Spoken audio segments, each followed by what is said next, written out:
Hello बच्चों, सभी physics classes में एक बार पुनः आपका स्वागत है। जैसा कि बच्चे बार बार कमेंट कर रहे थे कि सर 10th क्लास की एक साइंस की वीडियो बना दीजिए, तो काफ़ी डिमांड थी। इसी की वजह से हमने सोचा कि पेपर भी नज़दीक हैं और 10th क्लास की एक वीडियो बना दी जाए साइंस की। तो इसमें जो है बहुविकल्पी प्रश्न है। पहला क्वेश्चन हमारा दिया गया है कि समतल दर्पण के सामने एक कोई समतल दर्पण है। समतल दर्पण के सामने एक वस्तु दर्पण से 10 सेंटीमीटर की दूरी पर रखी है। दर्पण के प्रतिबिंब की दूरी ज्ञात करो। तो अब चूंकि दर्पण है हमारा और समतल दर्पण, दर्पण कैसा है हमारा, समतल दर्पण एक पट्टी की तरह है, तो इसकी जो फोकस दूरी होती है वो अनंत होती है। फोकस दूरी क्या होती है समतल दर्पण की, अनंत होती है। और वस्तु की दूरी u का मान दिया गया है 10 सेंटीमीटर। v का मान हमको इसमें से कैलकुलेट करना है। ठीक, तो फार्मूला रख देंगे। दर्पण के सूत्र में 1/f equal to 1/v plus 1/u से इसको कैलकुलेट करके निकाल लेंगे। तो इसकी जो वैल्यू निकल के आती है, कितनी आती है, क्वेश्चन नंबर 9 की ये आती है 10 सेंटीमीटर। ठीक, तो कौन सा पार्ट सही है इसमें, बी पार्ट सही है। ठीक, चलते हैं अगले क्वेश्चन पे। किसी अवतल दर्पण द्वारा आभासी सीधा तथा आवर्धित प्रतिबिंब बनता है, वस्तु की स्थिति क्या होगी। ठीक, ये 10th क्लास की भौतिक विज्ञान का बहुविकल्पी प्रश्न है। कह रहा है कि अवतल दर्पण है, दर्पण कैसा हमारा है, अवतल है, इसका आभासी सीधा तथा आवर्धित प्रतिबिंब बनता है, तो वस्तु की स्थिति क्या होगी, ध्रुव और फोकस के बीच होगी, फोकस तथा वक्रता केंद्र के बीच होगी, या वक्रता केंद्र पर होगी, या वक्रता केंद्र से पीछे होगी। ठीक, क्वेश्चन नंबर 10th है। 10th का पहला सही है कि ध्रुव और फोकस के बीच में होती है। ठीक,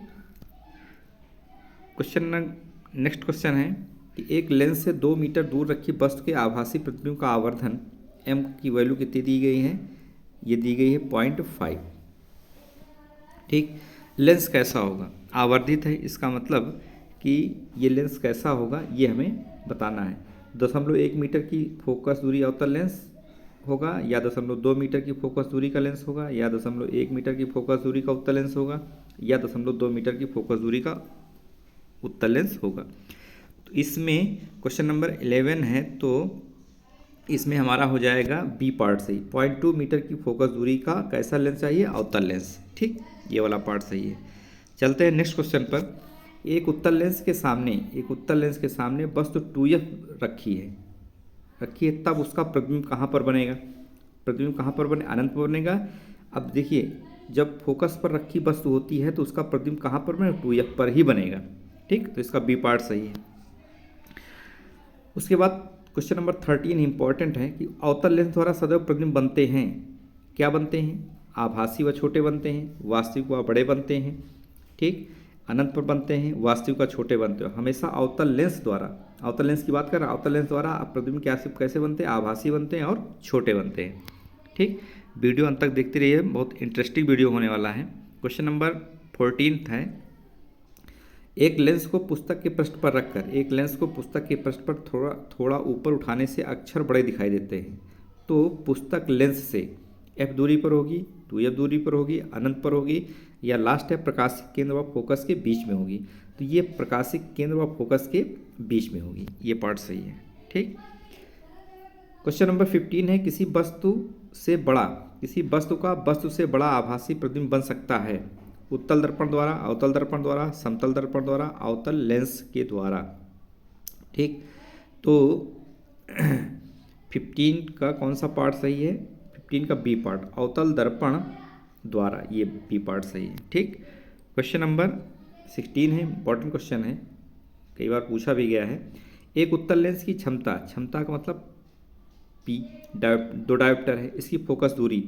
ठीक, फोकस दूरी लेंस की क्षमता P बराबर होता है, फार्मूला 1/f।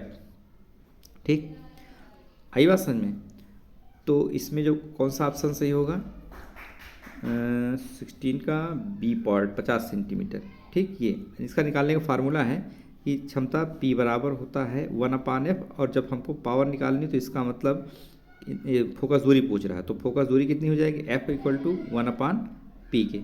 ठीक, तो इक्वल टू ये 1 का मतलब कि हम पे फोकस दूरी चाहिए सेंटीमीटर, तो 100 से गुणा कर देंगे ऊपर, ठीक, बटे में पी का मान कितना है, क्षमता 2, ठीक, इसको डिवाइड कर देंगे तो ये हमारी निकल आएगी फोकस दूरी, ठीक, तो ये 50 सेंटीमीटर। क्वेश्चन नंबर 17 है, एक उत्तल लेंस की फोकस दूरी 20 सेंटीमीटर, उसकी क्षमता कितनी है, यही फार्मूले से लगा देना बच्चा। उत्तल लेंस की फोकस दूरी 20 सेंटीमीटर है, उसकी क्षमता हमें निकालनी है, ठीक, तो इसका कौन सा पार्ट सही है, 20 सेंटीमीटर, इसका मतलब इसका पार्ट प्लस का पाइप डी सही है, ठीक। उसके बाद लास्ट क्वेश्चन है, नहीं 18 है कि यदि आई तथा आर क्रमशः आपतन कोण व अपवर्तन कोण है तो संबंध n बराबर साइन आई बटे साइन आर को क्या कहते हैं। बहुत इंपॉर्टेंट क्वेश्चन है, बहुत इंपॉर्टेंट क्वेश्चन है। इसे हम क्या कहते हैं, ठीक, इसे हम क्या कहते हैं, ओम का नियम कहते हैं, जूल का नियम कहते हैं, नहीं न्यूटन का नियम कहते हैं, स्नेल का नियम कहते हैं, इसे क्या कहते हैं, स्नेल का नियम कहते हैं, ठीक। चलते हैं अगले क्वेश्चन पर। इंपॉर्टेंट क्वेश्चन है कि जब श्वेत प्रकाश किसी प्रिज्म से गुजरता है तो न्यूनतम विचलन होता है बैंगनी रंग का, लाल रंग का, हरे रंग का कि पीले रंग का, ठीक, किसका अधिक होगा, लाल रंग का। श्वेत प्रकाश कांच के प्रिज्म से गुजरता है, न्यूनतम विचलन, सबसे कम विचलन, सबसे ज़्यादा पूछता तो बैंगनी का, सबसे कम किसका होगा, लाल रंग का, ठीक ना। इसलिए खतरे के जितने भी सिग्नल हैं वो लाल रंग के बनाए जाते हैं बेटा, ठीक। क्वेश्चन नंबर इंपॉर्टेंट है, बहुत इंपॉर्टेंट है। कांच का अपवर्तनांक अधिकतम होता है लाल रंग के लिए, बैंगनी रंग के लिए, हरे रंग के लिए, पीले रंग के लिए, ठीक। कांच का अपवर्तनांक सबसे अधिक होता है बैंगनी रंग के लिए, ये सही है। उसके बाद क्वेश्चन नंबर 12 है, कांच का अपवर्तनांक न्यूनतम होता है, किसके लिए न्यूनतम होता है, बैंगनी रंग के लिए, पीले रंग के लिए, हरे रंग के लिए, लाल रंग के लिए, ठीक। क्वेश्चन कौन सा है, 12 है। कांच का अपवर्तनांक होता है किसके लिए होता है, बैंगनी, पीले, हरे, लाल रंग के लिए, ये डी पार्ट इसका सही है। अगला है कि जब श्वेत प्रकाश प्रिज्म से गुजरता है तो सर्वाधिक विचलन होता है, क्वेश्चन रिपीटेड क्वेश्चन है, लाल रंग का, पीले रंग का, अब सबसे ज़्यादा विचलन किसका होगा, बैंगनी रंग का, ठीक, 13 का सी पार्ट सही है। श्वेत प्रकाश के वर्णक्रम में प्राप्त, मोस्ट इंपॉर्टेंट क्वेश्चन है, विभिन्न रंगों का क्रम अंग्रेजी में रंगों के नाम से प्रथम अक्षर से बने निम्न शब्द द्वारा व्यक्त किया जाता है, विबग्योर के नाम से, किसके नाम से किया था, विबग्योर, VIBGYOUR, ये वाला सही। 15 है, श्वेत प्रकाश के निम्न रंगों में से किस रंग की तरंग दैर्घ्य सबसे अधिक होगी, सबसे अधिक तरंग दैर्घ्य किसकी होगी, लाल रंग की, क्योंकि इसका विचलन बहुत कम होता है, प्रकीर्णन कम होता है, इसलिए इसकी दूर तक दिखाई पड़ता है, इसलिए इसकी तरंग दैर्घ्य क्या होगी, ज़्यादा होगी। चंद्रमा से देखने पर आकाश का रंग दिखाई देता है, मोस्ट इंपॉर्टेंट क्वेश्चन है, ठीक। चंद्रमा से देखने पर इसका रंग कैसा दिखाई देता है, काला दिखाई देता है, कैसा दिखाई देता है, काला, ठीक। तो कौन सा पार्ट इसका सही है, बी पार्ट, ठीक। उसके बाद किस रंग के प्रकाश का प्रकरण सबसे कम होता है, किस रंग के प्रकाश का प्रकरण सबसे कम होता है, मोस्ट इंपॉर्टेंट, लाल रंग का प्रकरण सबसे ज़्यादा, बैंगनी रंग का, लाल रंग का प्रकरण कम, सबसे ज़्यादा बैंगनी, क्योंकि जब कोई भी श्वेत प्रकाश की किरण है किसी प्रिज्म से होकर गुजरती है तो सबसे कम जो विचलन होगा वो लाल रंग का होता है। इसे 7 रंग निकल आते हैं, ये ऐसे करके ना, इसको हम बनिया पिनाला के नाम से जानते हैं, ठीक। 1 2 3 4 5 6 7, तो बैंगनी रंग का विचलन सबसे ज़्यादा होता है, लाल रंग का विचलन सबसे कम होता है, ठीक। तो ये लाल रंग होंगे। सूर्योदय के समय सूर्य का लाल दिखाई देना क्यों, लाल रंग का प्रकरण सबसे अधिक होता है, नहीं, लाल रंग का प्रकरण सबसे कम होता है, लाल रंग का प्रकरण सबसे कम होता है, नीले रंग का प्रकरण सबसे कम होता है, तो कौन सा सही इसका, लाल रंग का प्रकरण सबसे कम होता है, ठीक। समुद्र में जल नीला प्रतीत होता है, क्यों, ऐसा क्यों होता है, क्योंकि प्रकाश का प्रकीर्णन होता है, ये इंपॉर्टेंट क्वेश्चन है। खतरे के संकेत था सिग्नल लाल रंग के होते हैं क्योंकि लाल रंग का प्रकीर्णन सबसे कम होता है, ठीक है ना।